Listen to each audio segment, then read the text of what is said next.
A partir de un tuit que nos llamó mucho la atención, el tuit es el siguiente. De hecho, vos hiciste un comentario al respecto. Y tiene que ver con lo que vos trataste en el día de ayer, querido Rulo. Sí. Que tiene que ver también con ese dólar que tiene tanto impacto mediático, que es el dólar, el llamado contado con liqui, que algunos llaman dólar fuga. El tuit es el siguiente, y vamos a conversar con el autor del tuit.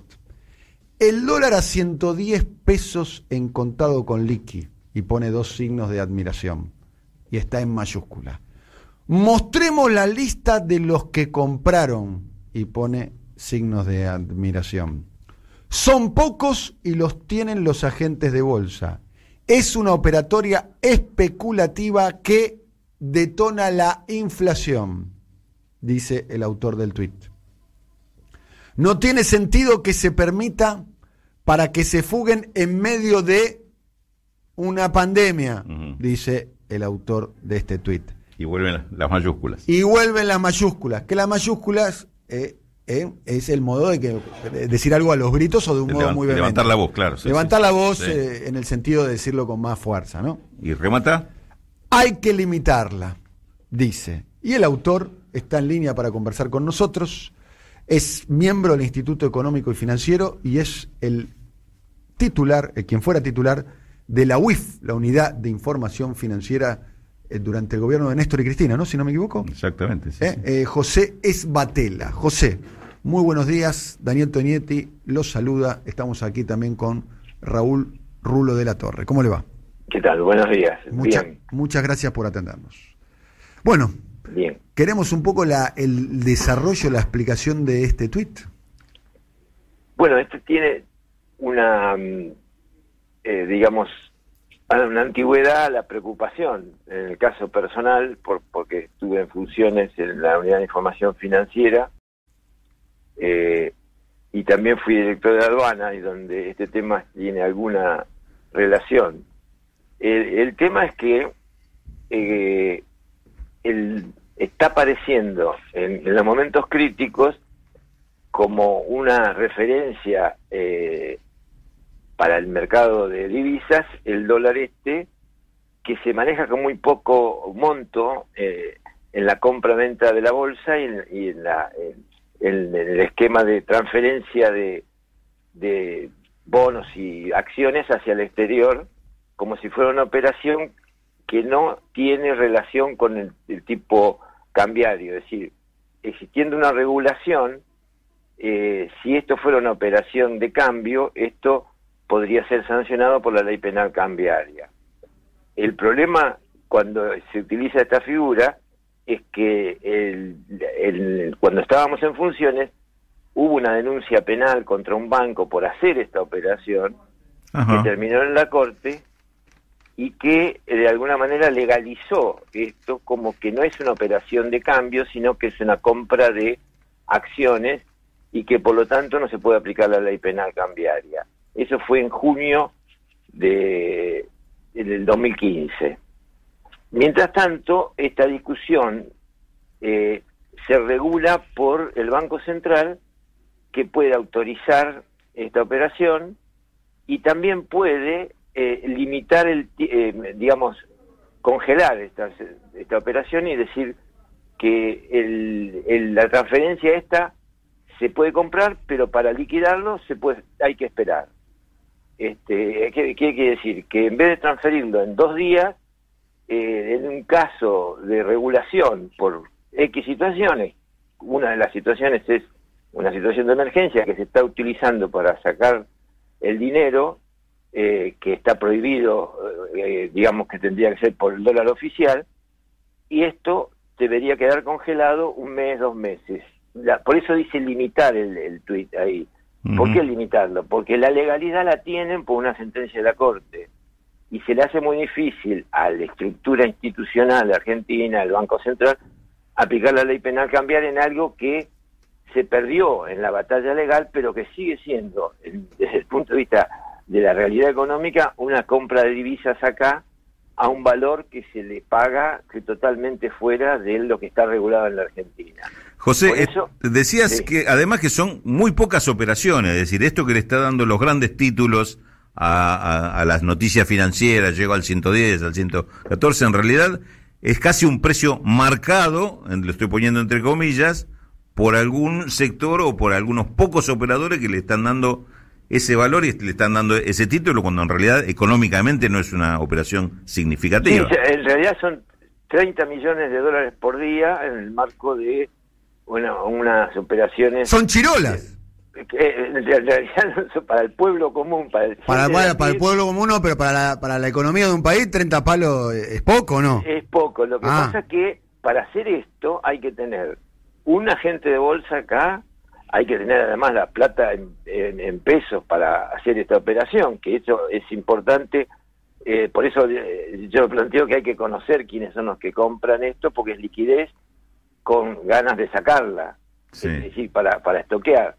Entonces, ese universo tiene que tener además una cuenta en un banco extranjero para hacer esta operación, que se la compre y depositarla afuera. O sea, no ningún ciudadano de a pie que pueda manejar 30 millones, digamos, o una parte de eso, a millones de dólares, por ejemplo, para hacer esa operación, puede hacer esta operación si no es que con un claro interés de sacar el dinero y además fijar un precio que después, desde el punto de vista interno, es muy difícil hacerlo, sacar de las expectativas del valor del dólar futuro. Y en un caso de emergencia, donde se está, digamos, tratando de controlar uno de los pilares que se usan en Argentina para subir los precios, que es el valor del dólar, si viene un grupo y pone el dólar a 110, es muy difícil que en el horizonte todo el mercado y los fijadores de precios, que además están monopolizados, sí, tengan otro dólar en la cabeza. Entonces, estamos en emergencia, hay una ley de emergencia. ¿Qué propones vos, y yo José? propongo que se le haga lo que dicen en el digamos, en el idioma de los que parking, que se le congele, que queden estoqueados. A ver si entiendo, va, para que entendamos todo. Estamos hablando con José Batela, que estuvo en la UIF. Sí. Para terminar con este dólar, que es el dólar fuga, el dólar especulación, el dólar inflación, porque muchos van a querer marcar su rentabilidad al dólar a 110 y no al dólar 60, 80. Sí, eso quería explicar muy brevemente. Sí. Vos tenés un dólar que te está diciendo a 110, entonces un dólar 90, 95 ya te parece barato para comprar. Claro, y el tipo y el exportador que le están pagando 65, que es el dólar comercial, dice, me están robando, yo no liquido más, retengo hasta que me devalúen el dólar comercial. Hay una presión tremenda. Una presión devaluacionista, ¿no? Devaluacionista absoluta, bien, digamos, en toda la línea. Vamos, entonces lo que proponés vos, José... Es un sistema de que el que compra, no le prohíbo la operación de comprar e intentar venderlo en el extranjero, pero que no lo pueda liquidar en 5 días como es ahora. Bien, a ver, vamos a dar un ejemplo. Vamos a dar un ejemplo. Una persona agarra sus pesos, compra acciones del Banco Macro. Las acciones de Banco Macro, las ADR, cotizan en Wall Street, en Estados Unidos. Sí. ¿Estamos de acuerdo? Compra las acciones acá en la Argentina, las compra en pesos. Sí. Abre una cuenta que la abrís online en poco tiempo, o ya la tenés abierta eventualmente, en Estados Unidos, gira las acciones del Banco Macro en Estados Unidos, las liquida, esas acciones que compró en peso, y las dolariza. Las dolariza a 110. A 110. Porque la diferencia del precio de la acción...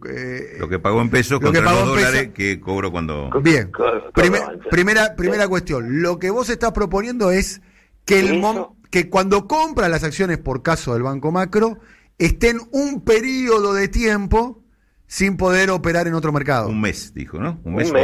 Sí, de mínimo hace un mes. O sea, ahora son 5 días. Antes con Macri fueron 0. O sea, lo hacían en el mismo... ¿Esa medida quién la puede tomar? ¿El Banco Central? ¿La Comisión Nacional de Valores? ¿Quién? La Comisión Nacional de Valores, el Banco Central tiene que estar de acuerdo, y además la Comisión Nacional de Valores tiene todo un sistema de información de los agentes de bolsa, que además, esto es otro ¿Y por qué no tema. lo toma entonces si lo puede tomar? Es que, digamos, se perdió la batalla legal con la caracterización de que esto era una operación de cambio en el 2015. Luego vino un periodo de libertad absoluta de manejo del tipo de cambio y de la entrada y salida de capitales, que no existía en ningún lugar del mundo, y ahora se presenta esta situación donde vuelve a estar en el mismo esquema cuando estaba el control de cambios de finales del 2015.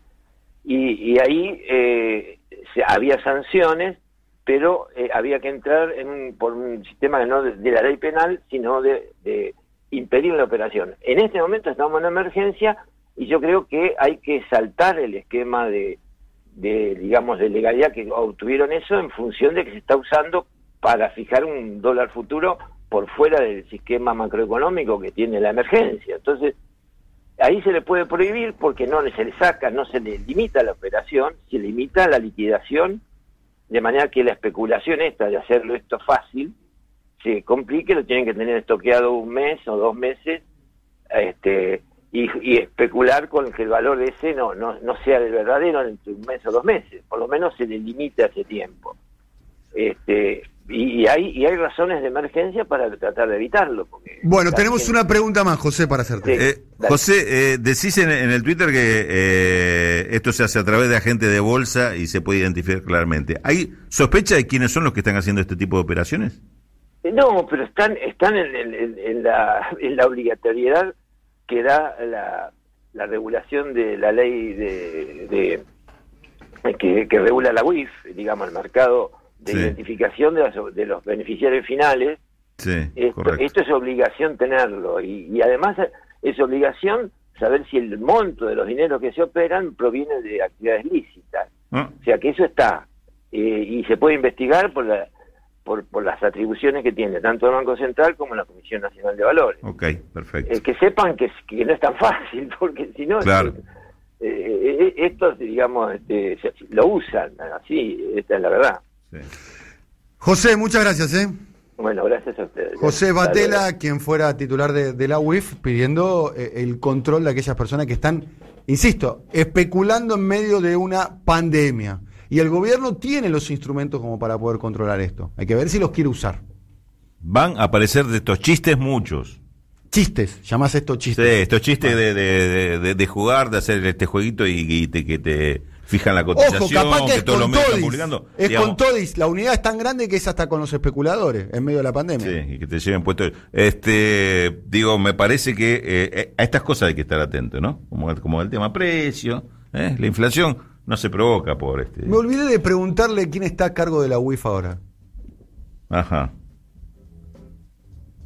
Buena pregunta era para hacerle. ¿Asumió el nuevo o sigue todavía el de Macri? Había preguntarle había uno eso. nombrado, pero no sé si... Pero no había asumido todavía. Alguna cuestión. No, capaz que el de Macri estaba haciendo las cosas tan bien que lo dejaron. Federici se llamaba el de Macri. Era de los bancos, ¿no? Algo tenía que ver con un estudio que tenía como clientes el HSBC y otros bancos. Justamente que entendía de este tema del lavado y qué sé yo, porque era abogado de... No se caracteriza por ser un hombre práctico. Sí, que práctico creo que era, pero... Eso no lo perdí. Defendía a los acusados. Me perdí si en la UIF habían cambiado o habían dejado el de Macri. Sí, hubo nombramientos que fueron cuestionados por la oposición. Sí. Carlos Alberto Oscar Cruz es el nombrado por el gobierno actualmente, pero ¿asumió o no asumió?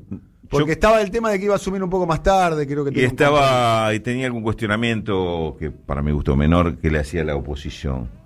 Es un puesto clave. ¿Se acuerdan de acá? Nosotros dijimos en este programa. Y la profesional que también lo acompañaba. Era una mujer, me acuerdo. Pero estaban cuestionados. No sé si habían podido asumir. No tenía un perfil así fuerte y como podría ser justamente Pepe Batela, ¿no? Digamos, alguien que tiene posturas bastante duras tanto con los bancos como lo tuvo en su momento cuando estuvo en aduana, ¿no? Él denunció algunos casos importantes de algunos contrabandos de empresas, corporaciones grandes. ¿Sabe cómo le fue? ¿Cómo le fue? Lo echaron. ¿A quién? A Batela. ¿De dónde? De la aduana. Lo echaron. Pero después lo nombraron en la UEFA, ¿no? Años después lo reivindicaron. Sí. ¿O no? Sí, claro.